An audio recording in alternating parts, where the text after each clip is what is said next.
Okay, so let's dive into a story that you've probably never heard. It's about an invention that quietly, and I mean quietly, changed everything. And no, it's not gunpowder, it's not the printing press, it's an idea about accounting, of all things. An idea born in the bustling heart of a trading empire that actually laid the foundation for our modern world. So just picture this for a second. It's the 15th century. You're a merchant in Venice, which is basically the center of the world. Your business stretches across continents, but your only tools are a pen and some paper. I mean, how on earth do you manage that kind of chaos? This was the incredibly high-stakes problem facing one of the greatest commercial powers in history. You have to understand, back in the 15th century, Venice wasn't just a city. It was a global enterprise. It was a full-blown empire built on trade, on pure ambition, and on the incredible reach of its ships. And we're talking about a scale that is just mind-boggling. The Venetian network connected the spice markets of Egypt to the trading posts of the Byzantine Empire and the bazaars of the Levant all the way to the coasts of Europe. Seriously, their traders were everywhere. But with all that incredible opportunity came this monster of a problem, right? Complexity. The old ways of keeping track of things, the methods that worked just fine for a local shopkeeper, they were completely useless for managing ventures that spanned the entire known world. The whole system was starting to crack. I mean, look at the disconnect here. The old way was simple enough. Money comes in, money goes out. Easy. But the new reality? Whoa. You're juggling multiple currencies, you're funding voyages that could take years, and you're trusting partners you might not see for a very, very long time.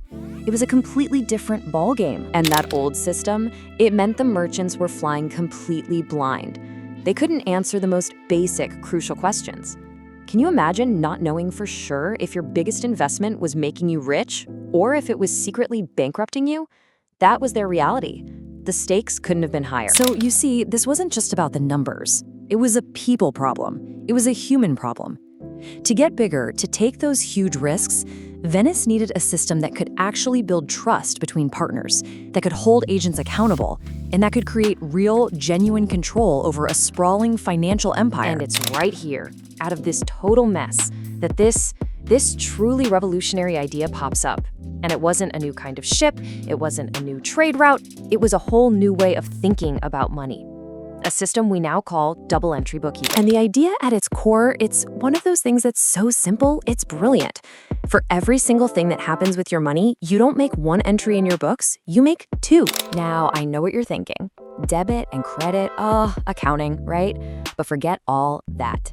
For the Venetians, this was just pure, simple logic. One side, the debit, shows what came in. The other side, the credit, shows what went out.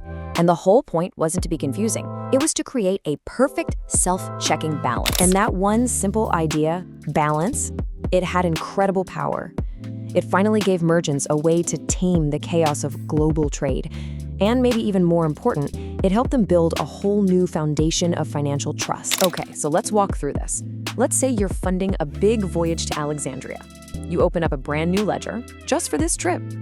Every single coin you spend, renting the ship, paying the crew, buying goods, that's a debit, it's money going out. Then, every piece of gold you earn from selling those goods, that's a credit, money coming in. And at the end, you just compare the two columns, and bam, for the first time ever, you could see with mathematical certainty if that venture was a home run or a total disaster. And this is the secret sauce, the magic trick. Across your entire business, the grand total of all your debits has to equal the grand total of all your credits. If they don't match, it isn't a matter of opinion. It's a fact. Something is wrong. It could be a simple error, or it could be fraud. It was like a built-in lie detector for your money. And the ripple effect of this? Oh, it was huge. This wasn't just about catching mistakes. This ability to run a trial balance, basically proving your books were sound, it created the trust we needed for modern business. Suddenly, partners could invest with confidence. Agents out in the field knew they'd be held accountable.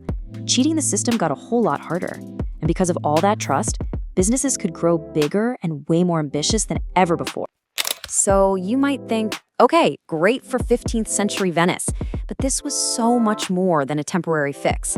What was perfected in the canals of Venice became a financial technology that would go on to conquer the world and literally build the future.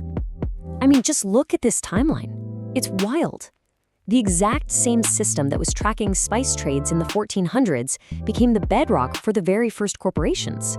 It was the financial engine that managed all the insane complexity of the Industrial Revolution. And today, Get this. It is quite literally the fundamental operating system for the entire global economy. Every bank, every corporation, every government, they all run on this 600-year-old Venetian idea. So at the end of the day, when we talk about the system, we are not just talking about accounting. We're talking about the invention of financial clarity, of trust, and of accountability on a massive scale. It really is the invisible backbone holding up our modern world. Which really makes you wonder, right? This elegant 600-year-old system is still at the heart of everything we do.